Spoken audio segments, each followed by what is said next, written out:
Hello everybody, good evening. We'll start off with the usual. Let's check that you can all see and hear me, because that is rather important. We should really get it out of the way first, shouldn't we? We already have a couple of questions, it would seem, so as soon as we get confirmation things are working well, we'll get to answering those. Hey! Excellent. Right. Well, the audience will sort of slowly gather in, as they tend to. Hope that everybody is doing very well, no matter whoever you may be and wherever you are. Oh, hello in the comment section. Okay, so, first question that we have is from David. He says 996 or 987S. Now, David, there is something that you need to tell me there, which is, are you talking about a convertible or a coupe? Because that does make a big difference as far as I'm concerned. So let me know that, and then I'll give you my full answer. Sinjin Ansley wants to know best 996 non-GT car. I get a feeling it's going to be a very Porsche-centered evening, perhaps. Best 996 non-GT car. Well, it'll be one or two. It'd either be a C4S, or my preference might actually be for a really early 3.4, just Carrera 2. Okay, so somebody's mentioned that there's a Drive Tribe article about my McLaren video, which is interesting, and I got linked to that earlier. Now, with luck, I've got my website thing used. I'm using OBS, which is a little studio thing, which is kind of good for these sort of this type of affair. So earlier on, I was linked, and let's get it working properly. I need to get a proper little setup here, so I can press buttons and stuff and just get it all working. But there we go. We should now have this little thing up here. So let's go here. 3 reasons to stop the hate on McLaren by a young guy called Aaron Hussein. Nice guy, interesting article. He cites my trio of videos and has now linked them. I did message him and say, oi, if you're talking about my videos, you could do me the decency of linking them. He thinks that their product line is unbelievable, and one of the complaints is that they make too many models, that you can't expect perfection, and that's an unrealistic thing, and that they are still young. Of those 3 points, I think only one is valid, the fact that they are still a young company. That is this kind of a thing. The problem I have with number 2, you can't expect perfection, is that perfection is what McLaren tell you to expect. Everybody knows the story about Ron Dennis and the tiles, and if you do a tour of Woking, they will tell you about Ron Dennis and his obsession with tiles.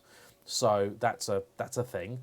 And the product lineup is unbelievable. What the issue with the product lineup is the lack of diversity in the models and the frequency with which they were bringing out new cars. They seem to be kind of getting things all sorted out now, but yeah, I also suspect that the guy's a student at university, so I don't know, but I'm not sure what direct experience he's actually had with the cars or the company. So yeah, there's that. But there we go. Let's have me big again. Let's answer some more questions. So, okay. So David's asking about the 987 and 996, and he wants a coupe. That's tricky, because if you were going to say convertible, it would have been easy. I would have said 987, because 911 convertibles always look awful, but yeah, the 987 Cayman is fantastic. I've done the 996 thing, so that doesn't help. And having a 911 is always great, and there will always be people that will tell you, that anything that's not a 911 is just a wannabe 911 in Porsche land.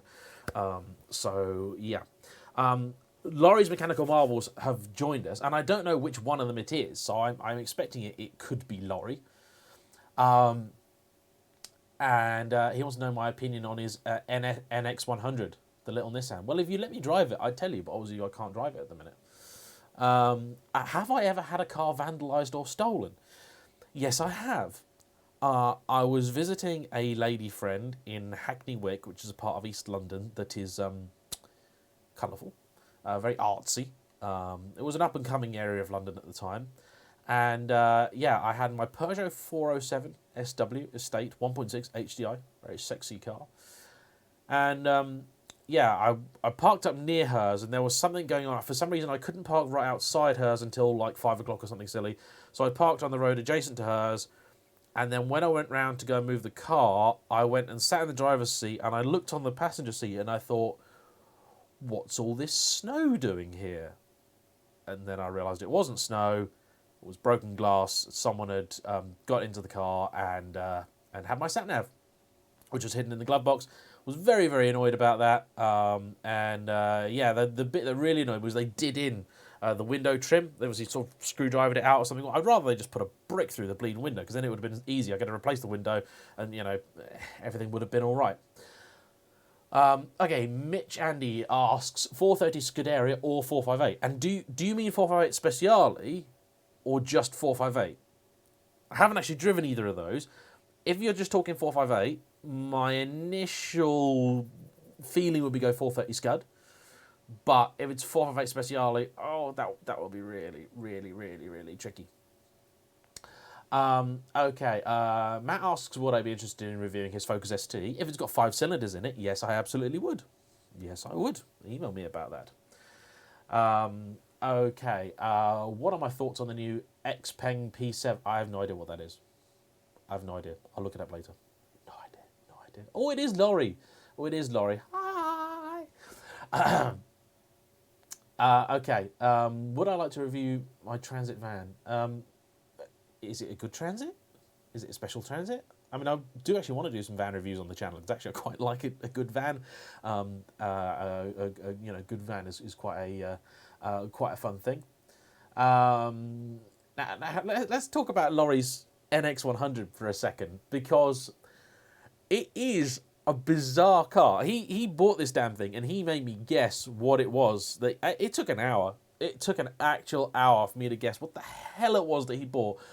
And even when he told me what it was, I was like, what? And it's the most bizarre thing, because you catch it from some angles. It looks really, really great. And then from others, it's just a weird thing. I'm not surprised that it's really, really rare. Okay. Ahmed later asks, he's stuck between getting a practical and sensible car in a 320i or a sporty fun hatchback in the Megane RS. Well, the Megane's still sort of practical. It's kind of fun. I'll probably go for the... I don't know, actually. I might go for the Megane, but try and leave the Megane fairly standard. Would I ever review a military vehicle? Yes, I would, if for no other reason than it would make Laurie extremely jealous. Yeah, because that would be fun. Okay. Would I review an F30 BMW 335i? Yes, I would. Yes, I would. Just noticed a comment there about the frame rate on the stream. If it does drop out, I apologise profusely. I had an email from my internet service provider earlier in the week, yesterday actually, telling me that, yeah, they know that the internet has been a little bit intermittent, and there's nothing they can do because they're waiting on a part that's taking ages to arrive, which makes me feel great. Are Mazda MX-5s still cool? I don't know. Maybe they're going to be more cool because they kind of seem to be less common. Like with every passing year, especially the early ones, the NAs, the NBs, with every year that goes by, they're going to get a little rarer, a little more unusual, and therefore a little cooler. And they're less likely to be owned by people that just want a cheap, fun car, because running those isn't going to be particularly cheap or fun as they start all rusting through. So, yeah. Do I have any model cars? And what are my preferences if I do? No, again, the man to speak to about models would be my buddy Laurie. He loves playing with model trains. So I did have like a couple of random model cars. I don't think I actually have one to hand. I had this idea once. When I moved into this house, I tried to build like a little Lego garage, and then try and sort of fill it with models of all the cars that I'd sort of driven. And then I realised that was lots of cars, and then I couldn't find them all in the same scale. And then you had these, this Ferrari part next to this BMW that looked like a giant. It didn't really work very well. Okay, what do we got? Yoda, or as he's called now, Wayne, says, Rover SD1, love them, do you? Rover, love them, do you? Sorry, I shouldn't be doing this on live streams. It's terrible. I'm sure Disney's probably going to sue me now. SD1, actually, some SD1s do look pretty cool. I got to say, it had to be a Vitesse. Have to have the V8 in it. That would be quite interesting. Mark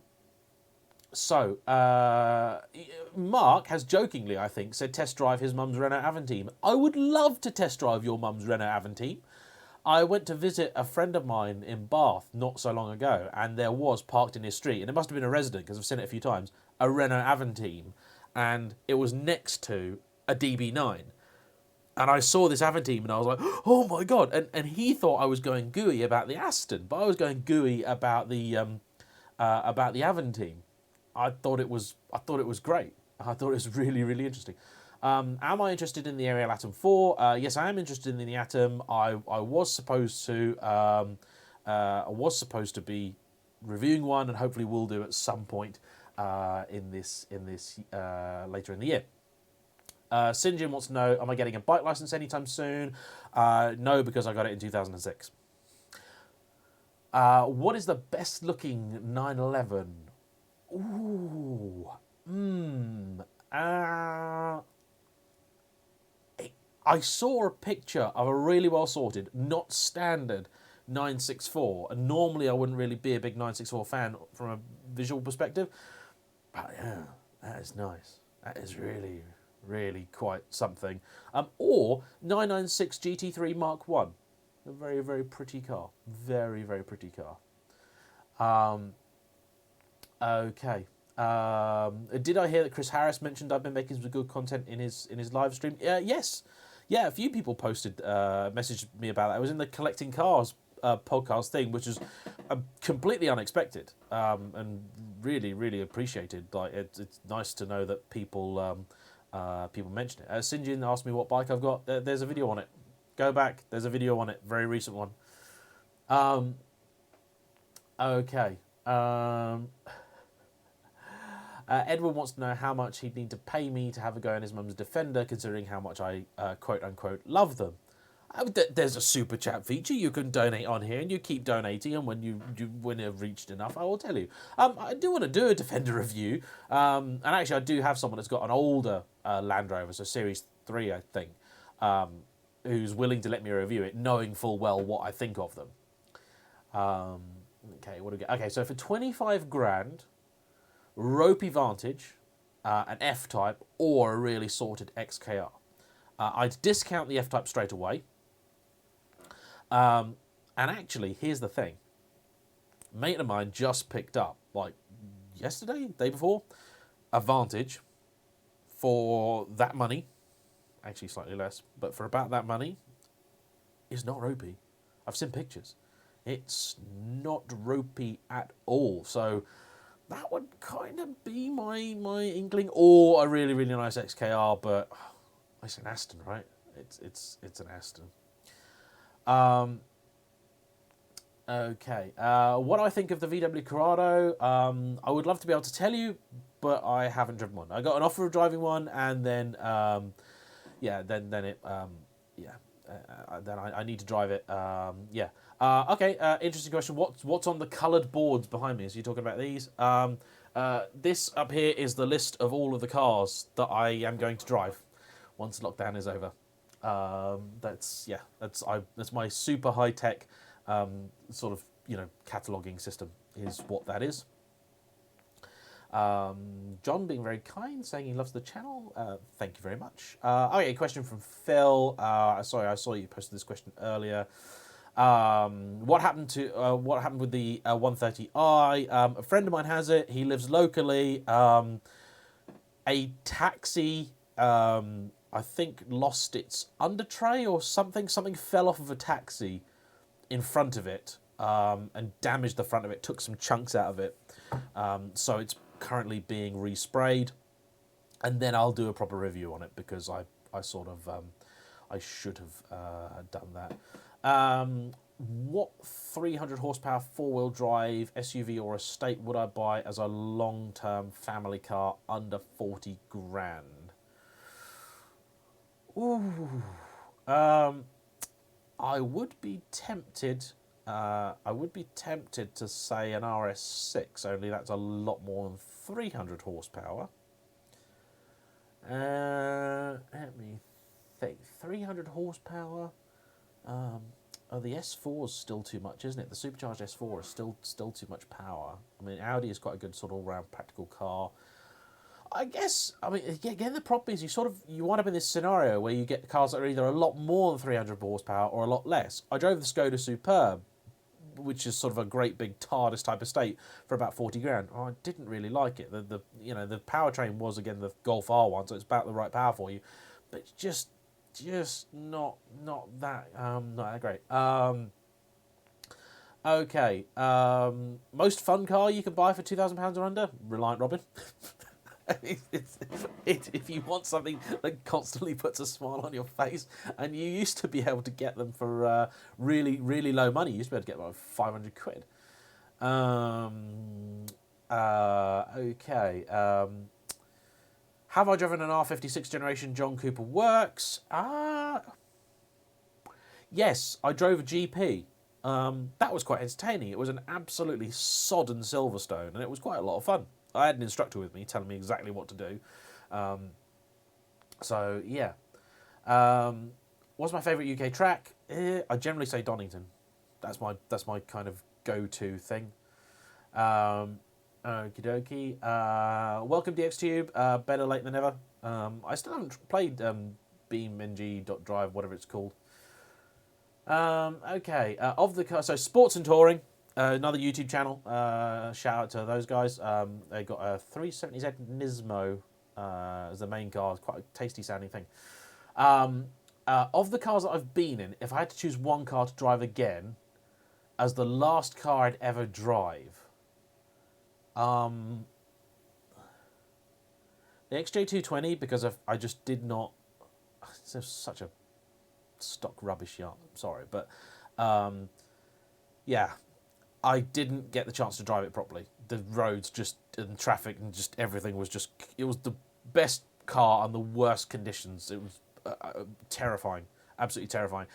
So yeah, I would love that on some proper roads that I know that are fairly empty to really, really hammer. That would be awesome. Tough asks why car configurators don't have any cars available in gold colours anymore. I mean, crikey, I find it a struggle to get some car configurators to even give you a colour. I mean, if you go for something like a BMW 7 Series, all they're going to give you is an interesting selection of silvers and greys. But, Toff, I recommend give the Bentley configurator a go, because that's got some pretty cool colours. Is a Reliant Robin a car? Legally, no. Fun fact, Reliant Robin in the UK is legally speaking classified as a motorbike, and it's not because it's got 3 wheels, it's because of the weight of it. They only weigh 450 kilos or thereabouts, so that's one of the reasons they're sort of quite popular.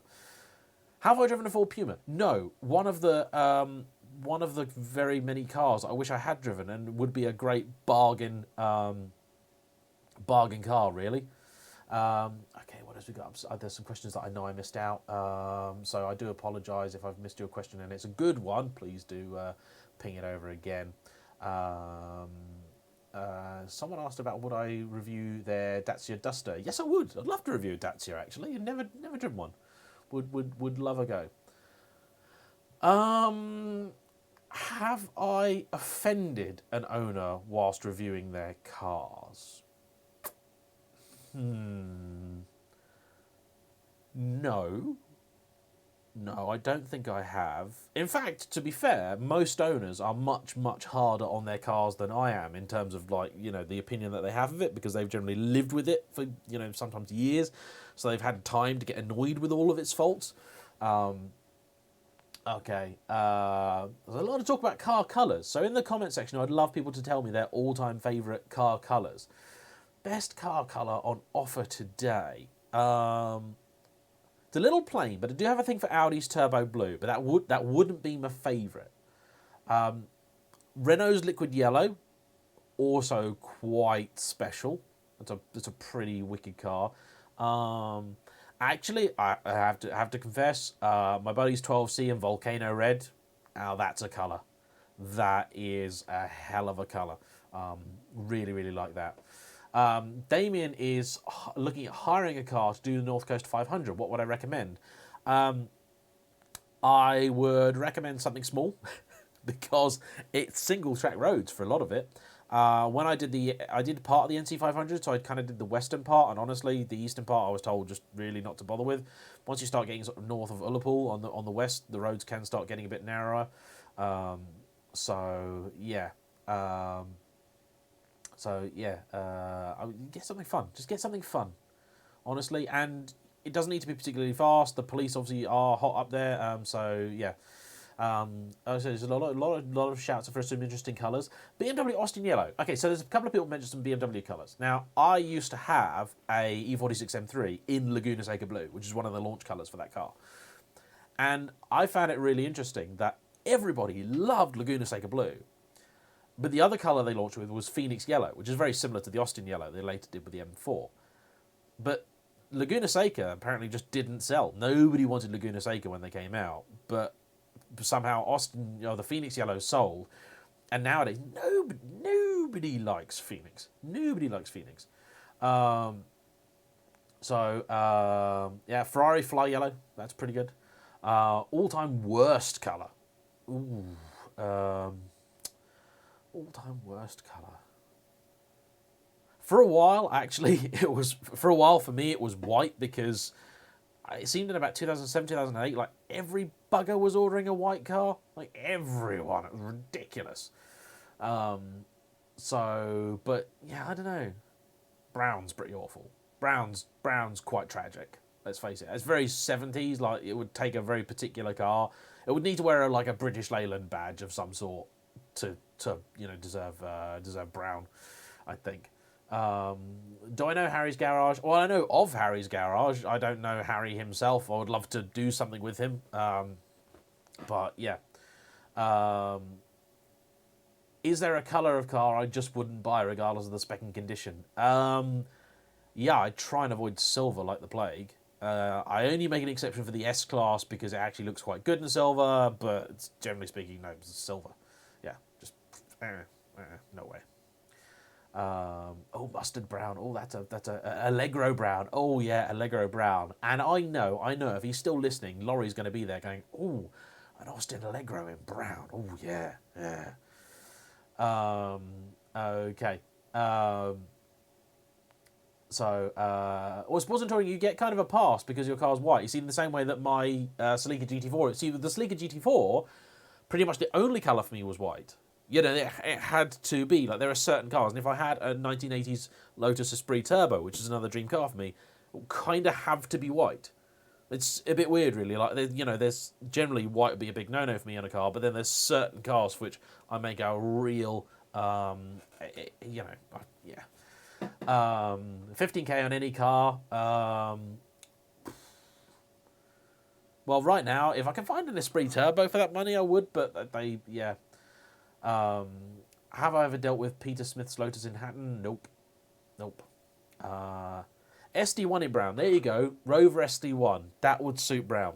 That would suit Brown. See, I told you Laurie would be all over this. He'd be all over this. Maybe next time I'll try and get him in a call or something, and we'll do a little live interview so that everyone can marvel at how strange we are. I hope everybody's got a lovely drink to keep them going. My tipple this evening is caffeine-free Diet Coke. Okay. Thinking about swapping a tuned R56 John Cooper Works for 2000. 2000 what? You're going to need to elaborate on that one. Okay. Of all the car YouTubers, who do I admire for their work ethic, or their editing, or their presenting skills? Have you ever seen someone who has all three? That's very kind, Kevin. Sam from See Through Glass works his arse off. I've seen that. Shmee, Say what you want about the content, but the guy works really hard. Also does his own editing, which I think a lot of people don't realise.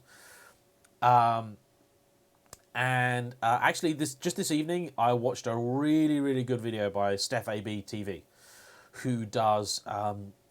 He used to do a lot of Bath content, Alfa Romeo, Bath, Fiat, FCA type stuff.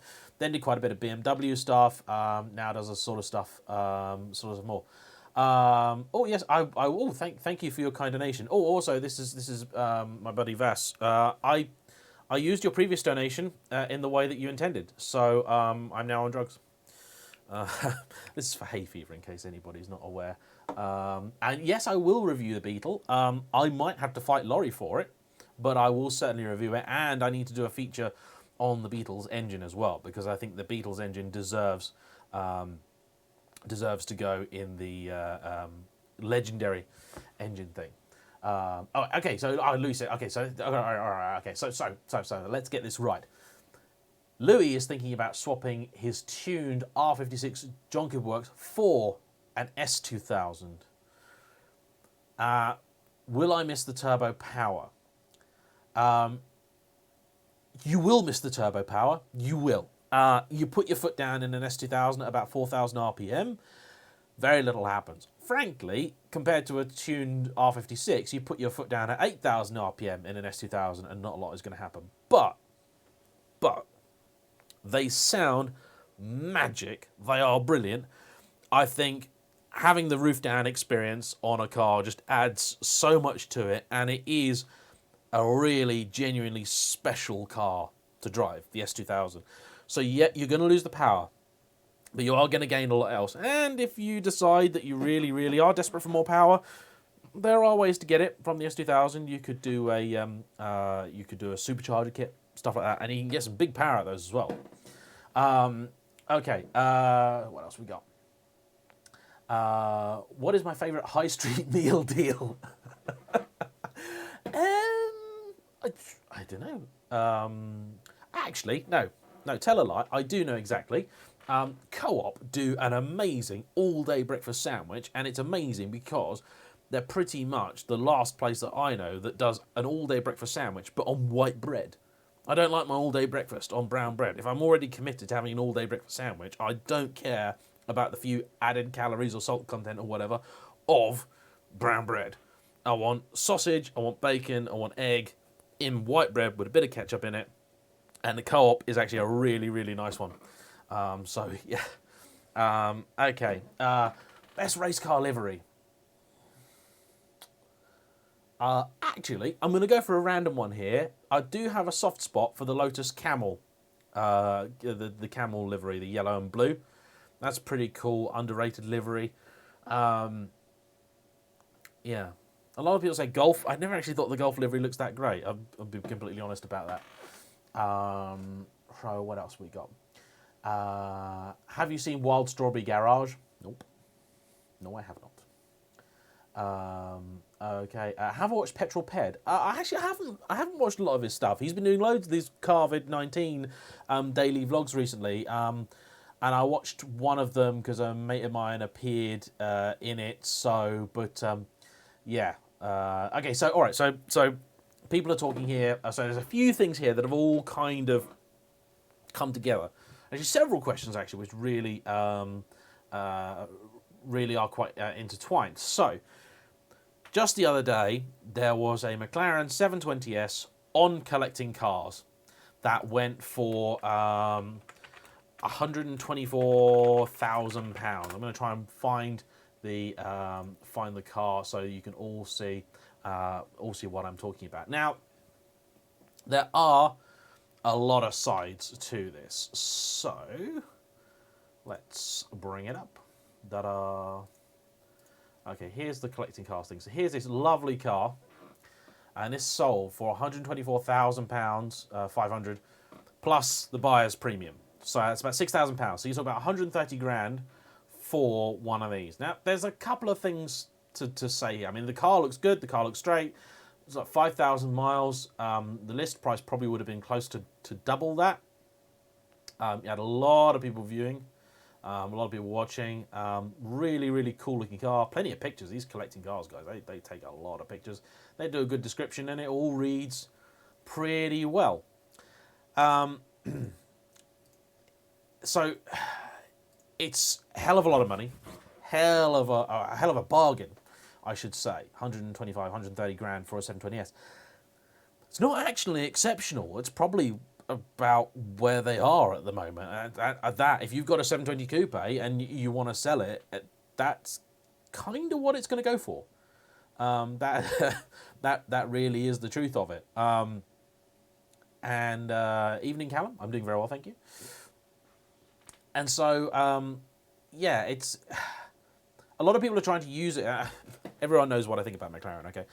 A lot of people are trying to use this as a story of like, oh my god, look how much these cars have lost money, you know, oh my, this is what, or you know, this is what coronavirus is doing to the cars. The fact is, I think all this has done is make public the state of where McLarens are right now, and I'm not even sure that coronavirus has actually impacted the value of that dramatically, because I suspect if they tried to sell that to trade, that's probably what they were going to get for that car anyway. So I think the used a lot of cars at the minute, the prices are just held because they're neither buying nor selling. So I think there's a lot of really hopeful people out there that are just praying that things aren't actually going to change that much. Things obviously have to change. They just have to. I would obviously like them to get back to good as soon as they can. Preferably, I'd like things to return to normal just after I'm able to buy my first Ferrari, so I've got loads and loads of money in the bank or on the driveway. The McLaren obviously represents extremely good value, and it's also related to another interesting question, which Bib the Boulder has raised, which is, do I think there is a limit to usable horsepower on the road? The funny thing with the 720 is that the 720, you know, with 700 odd horsepower, feels like it can put that down much easier than some cars I've driven with half of that power. It's all due to the way the car is set up and this, that, and the other. So I'm not sure there's necessarily a limit to the usable power on the road, but the main thing that comes in is really your morals, because those things are seriously, seriously quick. I mean, crazy rapid fast. And you just got to be careful as to how quickly you can go in them. But they're still a very fun car to drive. They still feel very special all the time. I do genuinely love the cars, love driving them.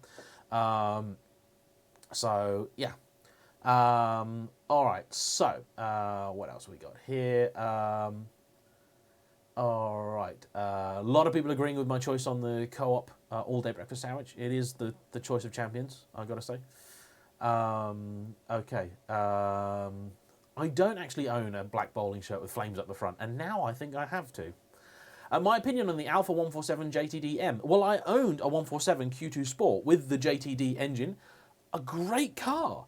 Really fun to drive. Nice interior. Buttons and that a little bit out of date. Very comfy. Handled great. Engine was really punchy. Did 45 to the gallon. Brilliant all-rounder. And you buy them dirt cheap. A fantastic car. Actually looks really, really good as well. So yeah, I love the Alfa 147. And actually there's a video coming out tomorrow on Alfa Romeo as well. And Alfa Romeo in particular. Okay. A lot of people asking me about Lauries Nissan 100NX. I don't know. I do not know. I really, really don't. The best reasonably modern, naturally aspirated V8. Now, Bibbs put in the Jaguar 5 litre, which is not a Ford engine, as I've been told off for saying. Yeah.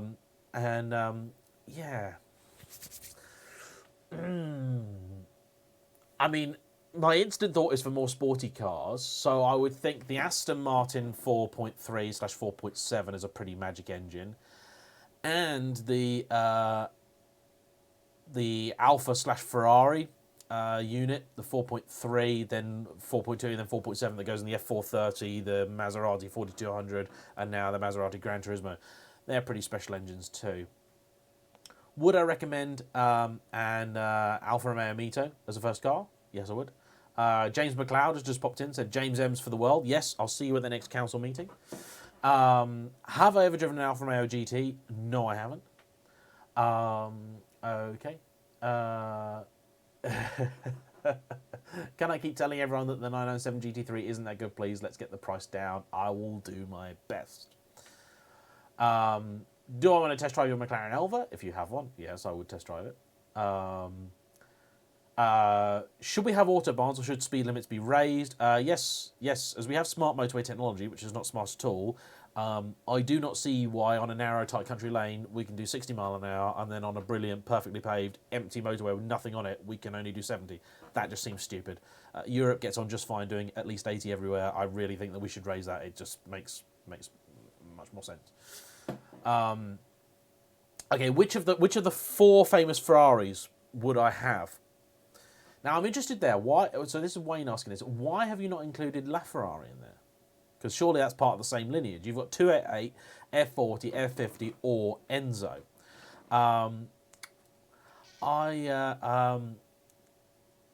Of those, my initial feeling would be F50. A lot of people don't like the looks of the F50. I think the F50 is a great looking car. Oh, Peter sent me some money. Thank you, Peter. You will help buy me some more caffeine-free Diet Coke, batteries for my microphone, and also some more nasal spray. So thank you very much. That's much appreciated. I'm always constantly amazed by people that donate on these things. I mean, it's great, much appreciated because I'm now $12.50 closer to owning that Ferrari, which obviously I'll share with all of you when it happens. Do I like the VW split-screen bus? Yeah, they're kind of cool. It's a cultural thing, isn't it? I think I'd hate owning and driving one. In fact, I think Laurie, if you're still there, aren't we supposed to do something in a VW camper at some point? Have I still got the S-Class after the eBay time wasters? Yes, I have. It's literally just 2 meters over there. It's just outside. Okay. For the 12 grand E46 M3 or 987 Cayman. Okay. Oh no, Laurie's gone now. Bye, Laurie. Okay. Have I driven the 147 GTA? Yes, I have, and I did a review of it, so go check that out. It was pearlescent white one. Really nice car. Okay. Let me see what else we got here. What's the most disgusting, unusual thing you have found in a newly purchased second-hand vehicle?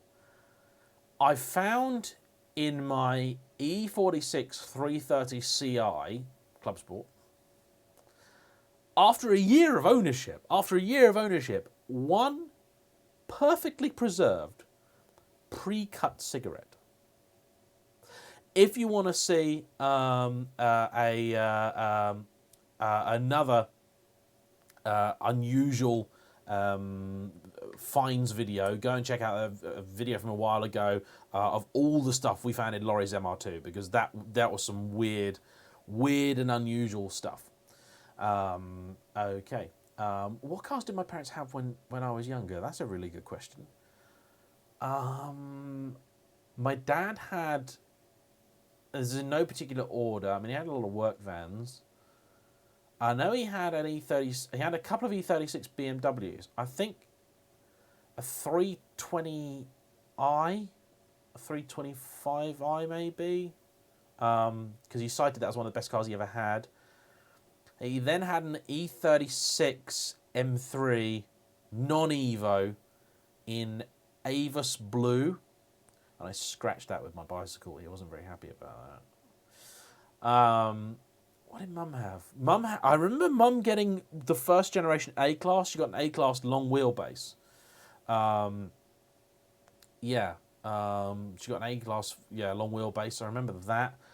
What else did she have? Oh, then she got a BMW E46 330 saloon automatic in black. LC500 or Jaguar F-Type.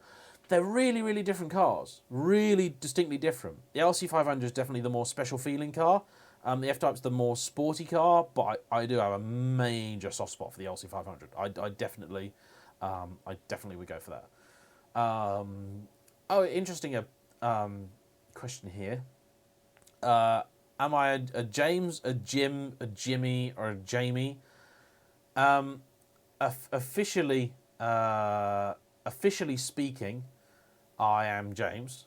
But to be fair, these days I don't really mind. One of the reasons I actually chose the JayEmm name was that basically whatever you're going to call the channel is kind of how you're going to be known. So Tim Burton doesn't get called Tim Burton; he gets called Shmee. Sam Team of Glass thinks doesn't get it too bad, but yeah, I just decided like if people called me JayEmm anyway, it's a bit of a nickname. So I thought if people would come up and say, "Hey, you're JayEmm," I'd be like, "Well, yes, I am. That's technically correct." So yeah. Okay. Do I think the 996 will be as loved as much as all the other 911s someday? Yeah, maybe, because there's plenty of other generations of 911 air-cooled ones that had no love at all, and then when there were nearly none left, everybody suddenly realised what good cars they were.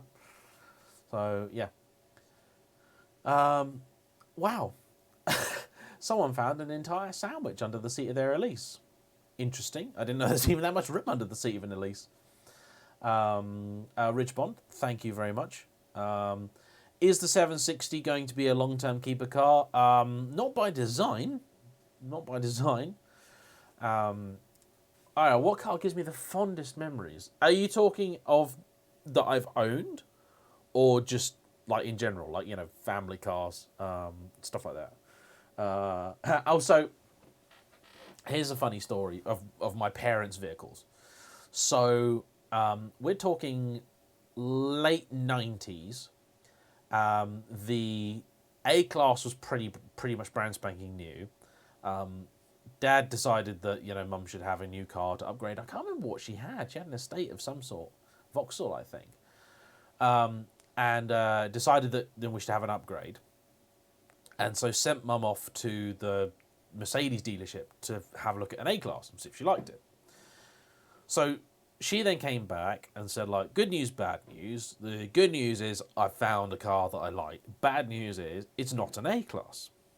It turned out to be an ML, which obviously is not the same price or category of car as an ML, but we lived in the sticks at the time, and, you know, things had gone okay for Mum and Dad at that point. So Dad said, okay, we can get an ML. It's just a 320. And Mum really fancied one in green. I think it was a green one. And she wanted to see it in that colour before they decided to purchase. And they went to the Mercedes dealership in Bury St Edmunds and said, you know, can we look at this car? And the guy said, yeah, sure, there's one in the workshop. So if your wife wants to wait here, you can come through and see it. Oh, no, they were not happy. They were not happy at all. Those guys in that dealership were pricks. Anyway, they wound up buying the car from them anyway because they didn't really have a lot of choice, not back then. And Mum got it, and she's really angry because she thought, I've just bought this car. I spent loads of money on this bleeding ML, which was a useless car, one of the worst cars my parents have ever owned. And she thought, God, they don't even give me a bunch of flowers or nothing. Anyway, after about a week, the car was really starting to pong. She went and opened the boot, which she had never done. And in the back was these crusty bunch of flowers that just sat there going strange in the heat. Have I driven every 911 version? I've driven most of them. I've driven the classics, so I've driven one or two pre-impact bumper cars. I've driven the sort of 70s stuff. I've driven 964, 993, 996, 997, 991 and 992. So I've done a lot of them. You know, if you're going to say specifically every version, no, because there's still plenty of specials and things that I haven't driven, but I've driven quite a few of them. Yeah, car giving me the fondest memories in general.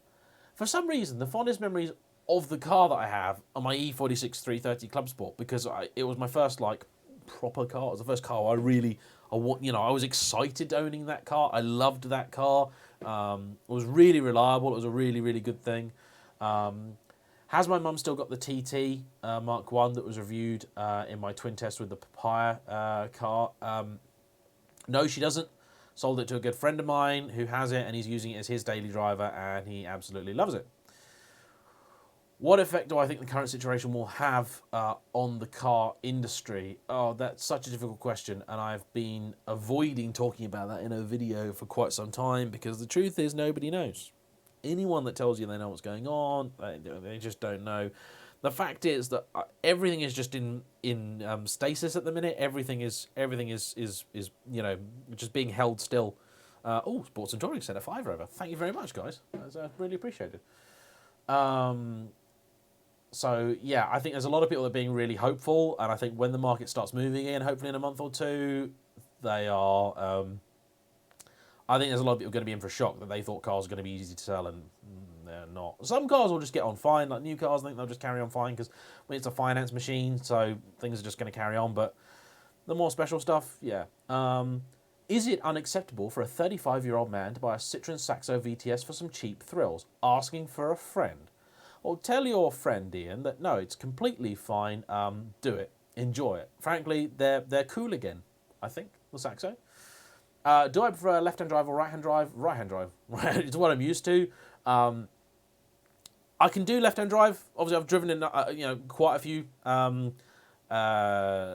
left-hand drive cars. The first few times you do it, it's a bit weird because the worst bit is when you go and change gear by opening the door. That's not fun. Is there an SLS AMG review on the way? No, there isn't at the minute. What's the worst car I bought or purchased to date? That was an Alfa Romeo GTV.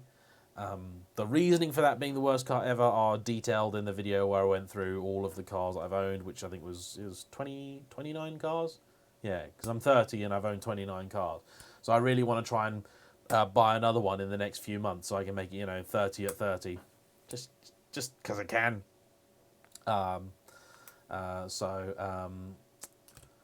Where will a GT4 RS fit into the Porsche lineup? God knows. I think they'll just make it a super limited edition, special thing. Oh, James sent a $5 over as a Sports and Touring. Thank you, James. That will help restock the drinks cabinet. Much appreciated. Racing or rallying? Interesting. I loved racing. I love touring car racing. Touring car racing is the best, isn't it? Come on, it's just so much fun. I do want to go and see more rallying though, because I felt like rallying was kind of coming back. The problem with rallying is it's not a great spectator sport. I almost feel like it is one of those things that are better on the telly than they kind of are in person, but it's still fun, all that sort of stuff. Oh, here's a good one. What cars do I consider to be classics in the waiting? The BMW 130i, actually. I feel also like the Celica GT4. I mean, we might see prices of those go up now. They're hitting 25 years old, which means people in the States can import them. That's a good one. What cars do people think are going to be classics? I think the Focus RS Mark 1. I think I'm surprised at the prices of those. If I had some money just to buy on a car, just to stick in the garage, if I had some money just to spend on something to stick in the garage, I'd actually be really tempted to go and buy an original Honda Fireblade with the holes drilled in the front. Like, it's completely random and it's not a car.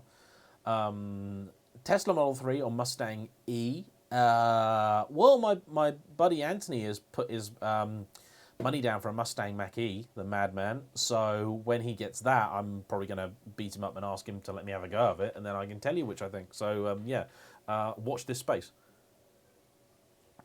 Russ says, any plans to return to motorcycling? Not big plans. I discussed this in the video looking at the motorbike that I do have.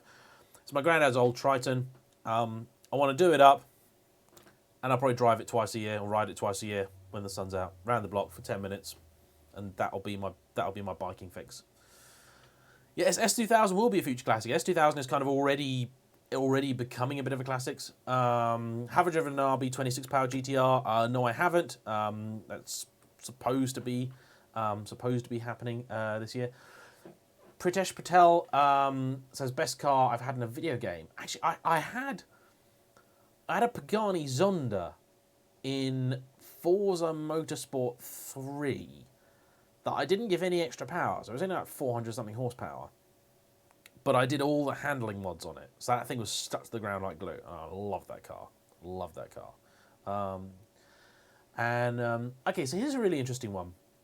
Why are these early 90s rally reps so differently priced? Integrale. You said 40k, but have you seen the prices of Integrales? Escort Cosy 25k. Celica seems all a bit odd. So the Celica, I think, was made in numbers much larger than those others. They're also going to survive longer, despite the fact they're not really rust protected from factory, or JDM ones certainly aren't. They're going to survive a lot longer than old Fords or old Integrales. The Integrale, I think, was a rarer and quite expensive car, although the Celica was an expensive car when it was new. So, in fact, I think it was more than the Ford. They were 30 grand when they were new, the Celica GT4s. They're 50% more than an Precut Turbo. A lot of money. I think it's the simple rarity of them, and the fact that the Celica does look an awful lot like a regular Celica to people that don't know. I guess you could say that about an Integrale as well, but Integrales just in general, they just aren't about anymore, are they? I mean, Lancia, let's be honest here. Lancia, that's the saddest story in cars, isn't it? I mean, look at how mighty they were 30 years ago. Look at how incredible they were. Tony asks, why are these videos private after they finish? It's an automatic thing I have set just in case I've done or said something really stupid.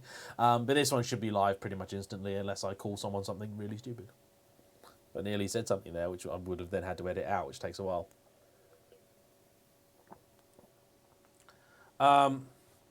Okay, Matt.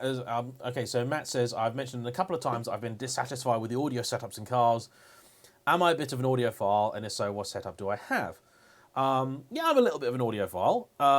My buddy James is the real audio guy. I mean, he does it for a living. And at some point, I'll get over to his and make a video. We did actually film some stuff of his, but I don't know whether we'll be able to release it or not. I need to work that out. My regular setup in here is I have a pair of Kef R100s. I've got a little NAD amplifier, and I've got an REL Q150 sub down there. Then in the lounge, I have an Onkyo AV receiver, and I have Ruark speakers all round with an M&K subwoofer behind the sofa. Yeah, that's my audio setup. And Mondeo ST220 could be a good future classic. The E31 8 series, someone mentions. I mean, the 8 series, they've already got up in price loads, so I think they're already in classic territory now. I would love to have had a go at an 850 CSI. I tried to convince my dad to buy one at one point because he loved the 8 series. I tried to get him to buy one, and I think we could have had one for like 17 grand or something. And now you're looking at about 50, 60. Crazy money. I know they're not really that fast because they're quite heavy, but, you know, it's a V12 manual BMW. That's never going to happen again. It's just not. So, yeah. Keep the questions coming in, everyone, so we can keep everything rolling. Cheers. In fact, let's see how many people we've got on there. Oh, 201 people watching. That's not bad. That is not bad at all. Okay, let's go back through and see if there's any that I have missed here. So on the...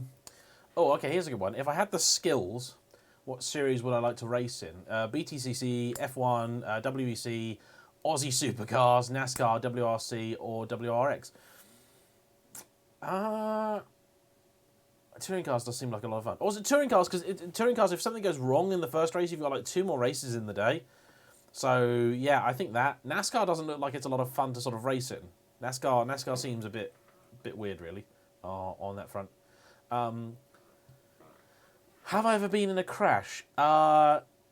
Yes. Only a very low-speed, mild one. I was at a roundabout. I wasn't driving.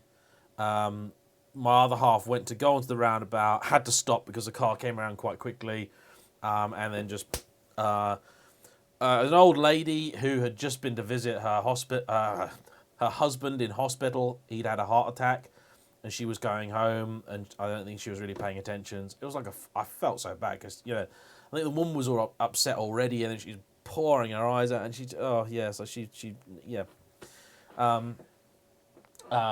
talking about beer, what's my favourite tipple? Caffeine-free Diet Coke. I don't drink. I'm teetotal. Sorry. Okay. All right. Andy Ada has offered me to take his GT4 or his Clio Trophy out for a spin. Andy, please send me an email on talk@jm.com. Because I will be going to Wales soon. I was supposed to be in Wales not too long ago, and that all went kind of Pete Tong, unfortunately. So yeah, so that should have happened. Favorite car with pop-up headlights? Oh, pop-up headlights. I know Laurie loves the MR2. The MR2 is kind of cool. Ferraris with pop-ups are quite cool, I guess. Have I ever owned a car with pop-ups? Yes, I had an XL with pop-ups. That would be quite cool. Oh, what's the poster behind me? Oh yeah, okay. That one over there people are talking about. That is a poster of a character from the Mass Effect series of video games.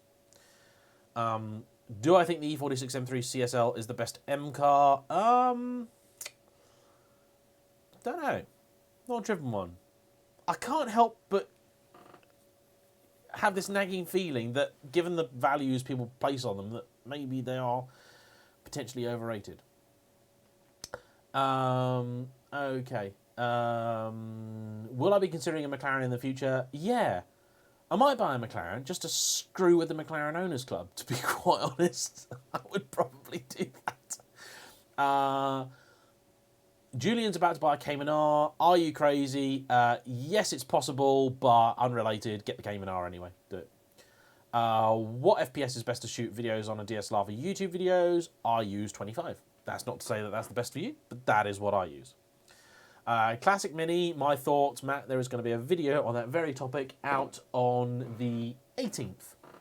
So enjoy that. That's 18th of May. Steady Red has an issue. Will Lotus ever make great drivers' cars? Again, they do make great drivers' cars. All of their product lineup at the minute, the E6, they use the Evora, they're all fantastic drivers' cars. The worry is, are they going to continue doing that, which I don't know. What do I think of the Ferrari 456? I did a video on that. A friend of mine had a silver one, which has just been sold to a friend of a friend, funnily enough. Really good cars, actually. I mean, you know, you've got to bear in mind that they don't make a lot of sense. If you're just looking at what you get for the money you're spending, they don't make an awful lot of sense. But they are an awful lot of car. I mean, for a Ferrari, for that sort of money, for less than 50 grand, they are pretty cool. Estate cars, Panamera Sport Turismo, or E63, a Panamera Sport Turismo. They are cool looking cars. The original Panamera just doesn't look right at all, but the Sport Turismo is a cool looking car though. Okay, what do we have here? Yeah, so Orangutan Squash liked my Florida video, wants to do more travelogue stuff. Honestly, I don't really like doing the travelogue stuff. They're really complicated to film, they're really difficult to edit, and very few people watch them, so they just don't make a lot of sense. Plus, when I'm traveling, I like to try and enjoy what I'm doing as much as I can, rather than working. Florida, I wound up working a lot, which actually, yeah. Jamie's asked about the McLaren. Yes, Jamie, watch the replay of this, because we discussed the McLaren 720S from Collecting Cars a little while ago. My thoughts on the new Aston Martin lineup, you know, the Valkyrie, Valhalla, and all that jazz. I'm worried that they are focusing on those far too much and they're going to abandon their core product lineup. I worry that they're going to sort of start doing what McLaren did, where they just seem to focus on the people spending 2 million quid. And Aston have got some real problems at the minute. Nobody's buying the Vantage, DB11 or DBS. That's their core products. They need to be volume sellers and they're just not selling. And DBX, I worry. Yeah. Peter Watson asks, Evora GT410 or Cayman GTS 4.0? I'd go with the Evora between those two. Do love them both. They're both great cars. We wouldn't regret them. How brave do you need to be to choose Lotus? Not that brave. You will have some trouble with it. You will. First 3 months, it is going to go to the garage a few times. It's just how it is. But honestly, it's really worth it. Really, seriously worth it. It's a lot more special thing than the Porsche to own. Genuinely. Okay, BMW M2 or 981 GTS, 981 GTS. Okay.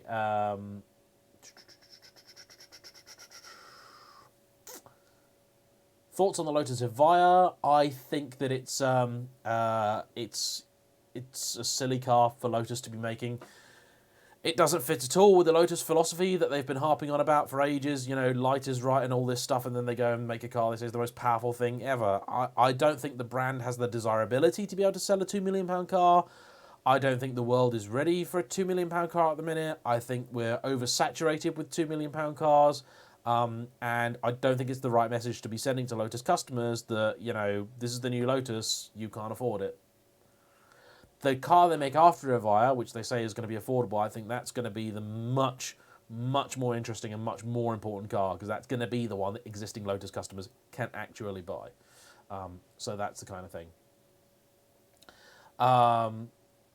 Okay. Let me have a look. Let me see. What do I think about the E91 330D? Great car. Really great car. We've had it remapped as well. Yeah, brilliant. Mark Baker, what do I think about TVR's future? They haven't got one. They're screwed. They're dead. They're done. Honestly, before coronavirus, it was looking pretty iffy if they were actually going to get any cars out the factory gates. Did a video on this last year or earlier this year, because I realised that they had not updated their social media in like 6 months. They had not updated their website in like 2 years. And I think what I said at the time was, if I go on a restaurant website and they haven't updated in 2 years, their news section is nothing for 2 years, your first thought is, are they still open? And frankly,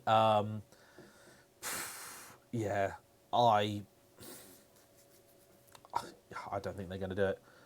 They just put a contract in to redo this factory. Nah, not happening. Not happening. Okay. Ooh. BMW Z4 SI Coupe or Nissan 350Z. If you want a tourer, something to chill out in, something to relax in, BM. Actually, no, because the SI is going to be the earlier Z4, isn't it? I love the Z4.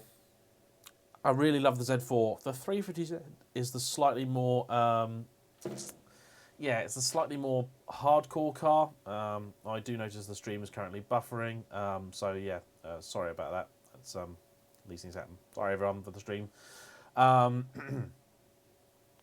Oh, bacon sandwiches. We talked about sandwiches earlier. Hello, Olivia. Why do I think there's so many multi-million-pound hypercars being released? Good question, because everyone looked at the world and everyone thought it was fine, and they saw a couple of other people making multi-million-pound hypercars, and they thought, let's have a go of that. Simple as that. And the fact is, what they were doing is, the multi-million-pound hypercar market, you know when you buy like a cake in a supermarket and it says serve 6, and you're like, 6 what? Like, that cake will serve 2 people. Like, no way. They're just trying to slice up a tiny cake into a million pieces, and it's not going to feed anyone, essentially. Yeah, okie dokie. What else we got? 918 P1 or LaFerrari? LaFerrari. Definitely LaFerrari. I was very undecided about that, until I saw one in the flesh, and then it was like, yeah, it was LaFerrari all the way. Okay. I know, Anthony, you love the 350Z. I know, and they're very good cars. They are, genuinely. Is there anything more infuriating than trying to watch a sim racing stream that keeps buffering? Yeah, I'm sorry, my thing is buffering at the minute. I suspect that's because my girlfriend's playing Dungeons and Dragons. I'll tell her to, you know, stop, but it's kind of unfair otherwise she'll sort of sit there doing nothing. Is it a good time to buy 2016-ish Lotus Exige? Yes, it is. Yes, it absolutely is, because the prices have actually seemed to have gone up a little bit. Oh, okay. Nick Sasser. Hello, Nick. I recognise you, Nick.